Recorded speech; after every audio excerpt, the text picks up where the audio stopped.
Hello childrens.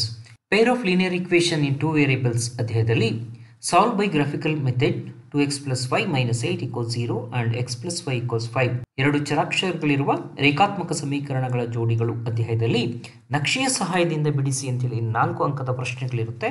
2020ರಲ್ಲಿ ಕೇಳಲಾದಂತಹ ಒಂದು ಪ್ರಶ್ನೆಯನ್ನ ತಿಳಿಸಿಕೊಡ್ತಾ ಇದ್ದೇನೆ. ಇಲ್ಲಿ ಎರಡು ಸಮೀಕರಣಗಳಲ್ಲಿ ಮೊದಲನೇ ಸಮೀಕರಣಕ್ಕೆ ಒಂದು ಕೋಷ್ಟಕವನ್ನು ರಚನೆ ಮಾಡ್ಕೊಳ್ಳೋಣ. ಮೊದಲನೇ ಸಮೀಕರಣ 2x plus y minus 8 equals 0 ಅಂತ ಇದೆ. ಸೊ ಇಲ್ಲಿ yಗೆ ಈಕ್ವೇಟ್ ಮಾಡ್ಕೊಳ್ಳೋದಾದ್ರೆ ಸೊ y ಈಕ್ವಲ್ಸ್ ಅಂತ ಹೇಳಿ ತೆಗೆದುಕೊಂಡ್ರೆ ಅಂದರೆ y ಪಾಸಿಟಿವ್ ಆಗಿದೆ ನೆನ್ಪಿಟ್ಕೊಳ್ಳಿ. -8 ಮತ್ತು +2x ನಾವು ಇನ್ನೊಂದು ಕಡೆ ತೆಗೆದುಕೊಂಡು ಬಂದರೆ -8 RHSಗೆ ಬಂದರೆ +8 ಆಯಿತು. ಹಾಗೆಯೇ 2x becomes -2x. y equals 8 - 2x. ಇದಕ್ಕೆ ಒಂದು ಕೋಷ್ಟಕವನ್ನು ರಚನೆ ಮಾಡ್ಕೊಳ್ಳೋಣ. x ಮತ್ತು y ಅಂತ ಹೇಳಿ ಬರ್ಕೊಳ್ಳೋಣ. ಈ ಕೋಷ್ಟಕದಲ್ಲಿ 4 ವ್ಯಾಲ್ಯೂಗಳನ್ನು ಕಂಡುಹಿಡಿಯಲಿಕ್ಕೆ ಬೇಕಾದಂತಹ ಟೇಬಲನ್ನು ರಚನೆ ಮಾಡ್ಕೊಳ್ಳಿ. ನಂತರದಲ್ಲಿ ಎಕ್ಸ್ನ ವ್ಯಾಲ್ಯೂ 0 ಅಂತ ಕೊಡ್ತಾ ಹೋಗ್ತೀನಿ. ಈಗ ಮೊದಲನೇದಾಗಿ ಎಕ್ಸ್ ವ್ಯಾಲ್ಯೂ 0 ಅಂತ ಹೇಳಿದ್ರೆ in the place of x we have to substitute the value of x as 0 ಅಂತೇಳಿ ಆದೇಶ ಮಾಡ್ಕೊಳ್ಳಿ ಎಕ್ಸ್ನ ಜಾಗದಲ್ಲಿ. ಹಾಗಾಗಿ ನಮಗೆ 2 × 0 ಅಂದರೆ 0 ಆಯಿತು. ನಮಗೆ ಸಿಕ್ಕಂತಹ ಉತ್ತರ y ಈಕ್ವಲ್ಸ್ 8 ಅಂತ ಹೇಳಿ ಅದನ್ನು ಕೋಷ್ಟಕದಲ್ಲಿ ಬರ್ಕೊಳ್ತಾ ಹೋಗೋಣ. ಸೊ ಎಕ್ಸ್ಗೆ 0 ಕೊಟ್ಟಾಗ y ನಿರ್ದೇಶಾಂಕ ನಮಗೆ 8 ಅಂತ ಸಿಕ್ಕಿದೆ.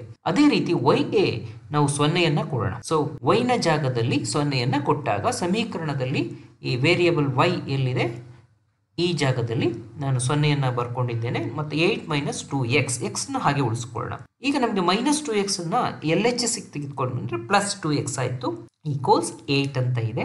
ಸೊ 2x ಈಕ್ವಲ್ಸ್ 8 ಆದರೆ x ಈಕ್ವಲ್ಸ್ 8/2 ವಿ ಗೆಟ್ 4 ಅಂತ ಹೇಳಿ. ಅಂದರೆ ಇಲ್ಲಿ ನಮಗೆ ಸಿಕ್ಕಂತಹ ನಿರ್ದೇಶಾಂಕ yಗೆ 0ಯನ್ನು ಕೊಟ್ಟಾಗ ಎಕ್ಸ್ನ ವ್ಯಾಲ್ಯೂ 4 ಅಂತ ಸಿಕ್ಕಿದೆ. ಈ ಎರಡೂ ಕೋಆರ್ಡಿನೇಟ್ಗಳನ್ನು ನಾವು ತೆಗೆದುಕೊಂಡು ಒಂದು ಸರಳ ರೇಖೆಯನ್ನು ಸುಲಭವಾಗಿ ಒಂದು ಸ್ಟ್ರೈಟ್ ಲೈನ್ ನಮಗೆ ಸುಲಭವಾಗಿ ಸಿಗ್ತಾ ಹೋಗುತ್ತೆ. ಇನ್ನು ಮುಂದುವರೆದಂತೆ x ಈಕ್ವಲ್ಸ್ 1 ಅಂತ ಕೊಡ್ತೇನೆ. x ಈಕ್ವಲ್ಸ್ 1 ಅಂತ ಕೊಟ್ಟರೆ x ಪ್ಲೇಸ್ನಲ್ಲಿ 1 ಹಾಕಿದರೆ 2 × 1 ಆಯಿತು. So 8 - 2 × 1 we get 2 that is 8 - 2 yನ ಬೆಲೆ 6 ಅಂತ ಸಿಕ್ಕಿದೆ. ಅದೇ ರೀತಿ x ಈಕ್ವಲ್ಸ್ 2 ಅಂತ ಸಬ್ಸ್ಟಿಟ್ಯೂಟ್ ಮಾಡೋಣ. ಎಕ್ಸ್ನ ಜಾಗದಲ್ಲಿ ನಾನೀಗ 2 ಅಂತ ಬೆಲೆಯನ್ನು ಆದೇಶ ಮಾಡಿದ್ದೇನೆ.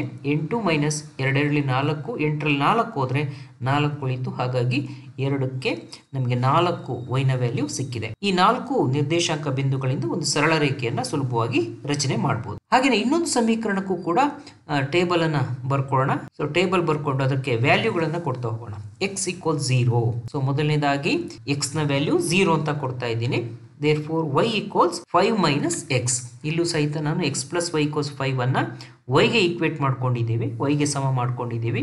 y ಈಕ್ವಲ್ಸ್ ಅಂತ ಅಂದರೆ LHS ಅಲ್ಲಿರುವಂಥ yನ ಹಾಗೆ ಉಳಿಸ್ಕೊಂಡು x ಅನ್ನು RHS ತಗೊಂಬಂದಾಗ -x ಆಗಿದೆ. therefore xನ ವ್ಯಾಲ್ಯೂನ 0 ಅಂತ ತೆಗೆದುಕೊಂಡ್ರೆ y ಈಕ್ವಲ್ಸ್ 5 ಅಂತ ಸಿಕ್ತು. ನಮಗೆ ಆ y ವ್ಯಾಲ್ಯೂನ 5 ಅಂತ ಬರ್ಕೊಂಡಿದ್ದೀವಿ. ಒಂದು ನಿರ್ದೇಶಾಂಕ ಸಿಕ್ಕಿದೆ.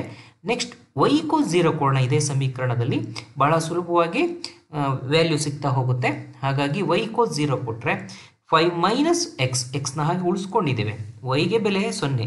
ಹಾಗಾಗಿ -x ಅನ್ನು ನಾವು LHSಗೆ ತೆಗೆದುಕೊಂಡು ಬಂದರೆ that is +x. therefore x equals 5 ಅಂತ ಆಯಿತು.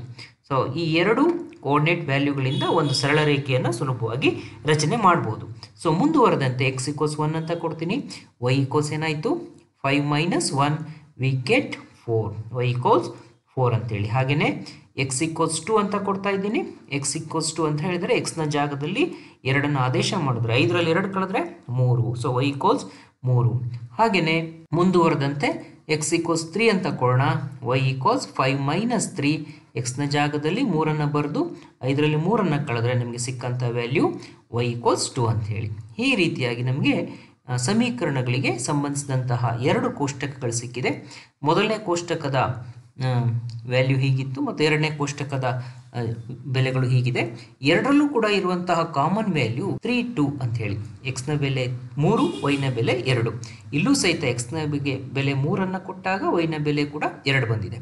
ಇವೆರಡು ಕಾಮನ್ ಕೋಆರ್ಡಿನೇಟ್ಸ್ ವ್ಯಾಲ್ಯೂ ಆಗಿರೋದ್ರಿಂದ ಈ ಎರಡೂ ಸಮೀಕರಣಗಳು ಈ ಬಿಂದುಗಳಲ್ಲಿ ಛೇದಿಸುತ್ತವೆ. These two straight lines are intersect at the point x equals 3 and y equals 2. So ಇದನ್ನು ನಾವು ಗ್ರಾಫಿಕಲ್ ಮೆಥಡಲ್ಲಿ ಹೇಗೆ ಮಾಡೋದು, ಗ್ರಾಫನ್ನು ರಚನೆ ಮಾಡೋದ್ರ ಮೂಲಕ ಆ ಎರಡೂ ಸರಳ ರೇಖೆಗಳು ಒಂದಕ್ಕೊಂದು ಛೇದಿಸುತ್ತವೆ ಅನ್ನೋದನ್ನು ತೋರಿಸ್ತಾ ಹೋಗೋಣ. ಹಲೋ ಚಿಲ್ಡ್ರನ್ಸ್, ಈಗಾಗಲೇ ನಾವು 2x + y = 8 ಮತ್ತು x + y = 5ಗೆ ಸಂಬಂಧಪಟ್ಟಂಥ ಟೇಬಲನ್ನು ಹೇಗೆ ಕ್ಯಾಲ್ಕುಲೇಟ್ ಮಾಡೋದನ್ನು ತಿಳ್ಕೊಂಡಿದ್ದೀವಿ. So by using of this table how we can draw a graph for these two linear equation. So ಈ ಗ್ರಾಫನ್ನು ರಚನೆ ಮಾಡುವಾಗ ನಾವು ಸ್ಕೇಲನ್ನು ಬರ್ಕೊಳ್ಬೇಕಾಗ್ತದೆ. ಸೊ ಆ್ಯಕ್ಚುಲಿ ಇದು ಸೆಪ್ಟೆಂಬರ್ 2020 ಎಕ್ಸಾಮ್ನಲ್ಲಿ ಕೇಳಿದಂಥ ಪ್ರಶ್ನೆ ಆಗಿದೆ. ನಾವು ಮೊದಲು ಸ್ಕೇಲನ್ನು ಬರ್ಕೊಳ್ಬೇಕು. ಸೊ ಗ್ರಾಫ್ ಶೀಟ್ನಲ್ಲಿ ಈ ರೈಟ್ ಸೈಡ್ನಲ್ಲಿ ಮೇಲ್ಭಾಗದಲ್ಲಿ ಸ್ಕೇಲನ್ನು ಬರ್ಕೊಳ್ಳೋಣ. ಸೊ ನಂತರದಲ್ಲಿ ಈ ಸ್ಕೇಲನ್ನು ಬರೆದ ನಂತರ ಇಲ್ಲಿರುವಂತಹ ಕೋಆರ್ಡಿನೇಟ್ ವ್ಯಾಲ್ಯೂಗಳನ್ನು ಗಮನಿಸಿ. ಮೊದಲನೇ ಕೋಆರ್ಡಿನೇಟ್ ವ್ಯಾಲ್ಯೂ 0,8 ಅಂದರೆ ಎಕ್ಸ್ ಈಕ್ವಲ್ 0 ಇದೆ, ವೈ ಕೋಆರ್ಡಿನೇಟ್ 8 ಅಂತ ಇದೆ. ಹಾಗಾಗಿ you know that this belongs to the y axis. ಅಂದರೆ ವೈಗೆ ಬೆಲೆ ಇರೋದ್ರಿಂದ ವೈ ಅಕ್ಷದಲ್ಲಿ, ಅಂದರೆ ಈ ವೈ ಅಕ್ಷದಲ್ಲಿ ಬರುವಂತಹ ನಿರ್ದೇಶಾಂಕ ಬಿಂದು. ಹಾಗೆಯೇ 4,0 4 ಅನ್ನೋದು ಎಕ್ಸ್ಗೆ ಇರುವಂತಹ ಮೌಲ್ಯ, ವೈಗೆ 0 ಇದೆ, 0 ಇದೆ. ಹಾಗಾಗಿ ಇದು ಎಕ್ಸ್ ಆಕ್ಸಿಸ್ ಕೋಆರ್ಡಿನೇಟ್ ವ್ಯಾಲ್ಯೂ ಆಗಿರುತ್ತೆ. ಅಂದರೆ ಎಕ್ಸ್ ಅಕ್ಷದ ಮೇಲೆ ಗುರುತಿಸಬೇಕಾದಂತಹ ಬಿಂದು. ಈ ಎರಡು ಬಿಂದುಗಳನ್ನು ಗುರುತಿಸಿದರೆ ಸಾಕು, ನಾವು ಒಂದು ಸರಳ ರೇಖೆಯನ್ನು ರಚಿಸಬಹುದು. ಈಗ ಮೊದಲನೇದಾಗಿ 0, 8 ಅನ್ನು ಹೇಗೆ ಗುರುತಿಸೋದು ಅನ್ನೋದನ್ನು ಗಮನಿಸೋಣ. ಎಕ್ಸ್ಗೆ 0 ಅಂದರೆ ಆರಿಜಿನ್, ವೈ ಅಕ್ಷದಲ್ಲಿ ನಾವು +8 ಸೆಂಟಿಮೀಟರ್ ಮೇಲ್ಭಾಗಕ್ಕೆ ಹೋಗ್ತೀವಿ. ಎರಡನೇ ಕೋಆರ್ಡಿನೇಟ್ ವ್ಯಾಲ್ಯೂ ಎಕ್ಸ್ಗೆ 4 ಸೆಂಟಿಮೀಟರ್ ಬಲಭಾಗಕ್ಕೆ ಬರಬೇಕು ಮತ್ತು ವೈ 0 ಆಗಿರೋದ್ರಿಂದ ಎಕ್ಸ್ ಅಕ್ಷದ ಮೇಲೇ ಆ ಬಿಂದುವನ್ನು ಗುರುತಿಸಬೇಕು. ಉಳಿದಂತಹ 3 ನಿರ್ದೇಶಾಂಕ ಬಿಂದುಗಳನ್ನು ಗಮನಿಸಿ. +1 ಅಂತ ಹೇಳಿದ್ರೆ 1 ಸೆಂಟಿಮೀಟರ್ ಎಕ್ಸ್ ಅಕ್ಷ ಬಲಭಾಗಕ್ಕೆ ಬರ್ತೀವಿ, ಪ್ಲಸ್ ಇರೋದ್ರಿಂದ, ಮೈನಸ್ ಇದ್ದಲ್ಲಿ ಎಡಭಾಗಕ್ಕೆ ಹೋಗಬೇಕು. ಆರಿಜಿನ್ನಿಂದಲೇ ನಾವು ಪ್ರಾರಂಭಿಸಬೇಕು. +1 ಸೆಂಟಿಮೀಟರ್ ಬಲಭಾಗಕ್ಕೆ ರೈಟ್ ಸೈಡ್ ಬಂದಿದ್ದೇವೆ ಮತ್ತು 6 ಸೆಂಟಿಮೀಟರ್ ಮೇಲ್ಭಾಗಕ್ಕೆ ಅಂದರೆ ವೈ ಅಕ್ಷ, ವೈ ಬೆಲೆಯನ್ನು ಈ ಎಕ್ಸ್ ಅಕ್ಷದಿಂದ ಅದೇ ಸರಳ ರೇಖೆಯಲ್ಲಿ ಮೇಲ್ಭಾಗಕ್ಕೆ ಹೋಗಿ ಗುರುತಿಸಬೇಕಾಗ್ತದೆ. ಅಂದರೆ +6 ಸೆಂಟಿಮೀಟರ್ ಗುರುತಿಸಿದ್ದೇವೆ. ಈಗ 2,4 ಅಂದರೆ +2 2 ಸೆಂಟಿಮೀಟರ್ ಬಲಭಾಗಕ್ಕೆ, +4 ಸೆಂಟಿಮೀಟರ್ ಮೇಲ್ಭಾಗಕ್ಕೆ, +3,2 3,2. ಸೊ ಇಲ್ಲಿ ಈ ಕೋಆರ್ಡಿನೇಟ್ ವ್ಯಾಲ್ಯೂಗೆ ಎಕ್ಸ್ಗೆ 3 ಇದೆ, ವೈಗೆ 2 ಇರೋದ್ರಿಂದ 3 ಸೆಂಟಿಮೀಟರ್ ಬಲಕ್ಕೆ ಬಂದು ಅದೇ ಸರಳ ರೇಖೆಯಲ್ಲಿ ಮೇಲ್ಭಾಗಕ್ಕೆ 2 ಸೆಂಟಿಮೀಟರ್ ಬಿಂದುವನ್ನು ಗುರುತಿಸಬೇಕು. ಈ ರೀತಿ ಗುರುತಿಸಿದಂತಹ ಎಲ್ಲ ಬಿಂದುಗಳನ್ನು ಸ್ಕೇಲ್ನ ಸಹಾಯದಿಂದ ಒಂದೇ ಸರಳ ರೇಖೆಯಲ್ಲಿ ಬರುವಂತೆ ಏಕರೇಖಾಗತ ಬಿಂದುಗಳು ಆಗಿರೋದ್ರಿಂದ these points are collinear, therefore we have to draw a straight line by using a scale. ಒಂದು ಸ್ಕೇಲನ್ನು ಬಳಸಿ ಒಂದು ಸರಳ ರೇಖೆಯನ್ನು ರಚಿಸೋಣ, ಅದನ್ನು ಎರಡೂ ಕಡೆ ವೃದ್ಧಿಸೋಣ. ಈಗ ಸಿಕ್ಕಂತಹ ಒಂದು ಸರಳ ರೇಖೆ ನಮಗೆ 2x + y = 8ಗೆ ಸಂಬಂಧಿಸಿದ್ದಾಗಿದೆ. ಇದಾದ ನಂತರದಲ್ಲಿ ನಾವು ಎರಡನೇ ಸಮೀಕರಣದ ಸರಳ ರೇಖೆಯನ್ನು ರಚಿಸಬೇಕಾಗಿದೆ.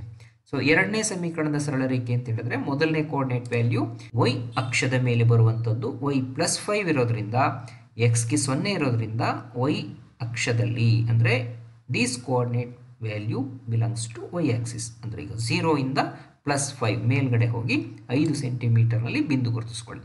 ಎರಡನೇದು ಕೂಡ ಬಹಳ ಸುಲಭವಾಗಿದೆ.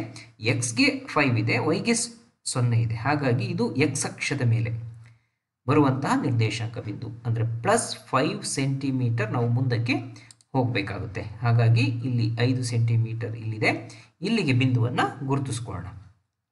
ನಂತರದಲ್ಲಿ ನಾವೀಗ ಮೂರನೇ ಕೋಆರ್ಡಿನೇಟ್ ವ್ಯಾಲ್ಯೂ 1,4 +1 ಮೇಲ್ಭಾಗಕ್ಕೆ +4 ಸೆಂಟಿಮೀಟರ್. ಮಕ್ಕಳೇ ನೆನ್ಪಿಟ್ಕೊಳ್ಳಿ, 1 ಸೆಂಟಿಮೀಟ್ರ್ ಮುಂದೆ ಬಂದ ನಂತರ ಎಕ್ಸ್ ವ್ಯಾಲ್ಯೂ ಅದೇ ಸರಳ ರೇಖೆಯಲ್ಲಿ ಮೇಲ್ಭಾಗದಲ್ಲಿ ಹೋಗಿ 4, ಅಂದರೆ ಇಲ್ಲಿರೋದು 4 ಸೆಂಟಿಮೀಟರ್ ಆಗಿರೋದ್ರಿಂದ 4 ಸೆಂಟಿಮೀಟರ್ ಬಿಂದುವಿನಲ್ಲಿ ಗುರುತಿಸ್ಕೊಳ್ಬೇಕು.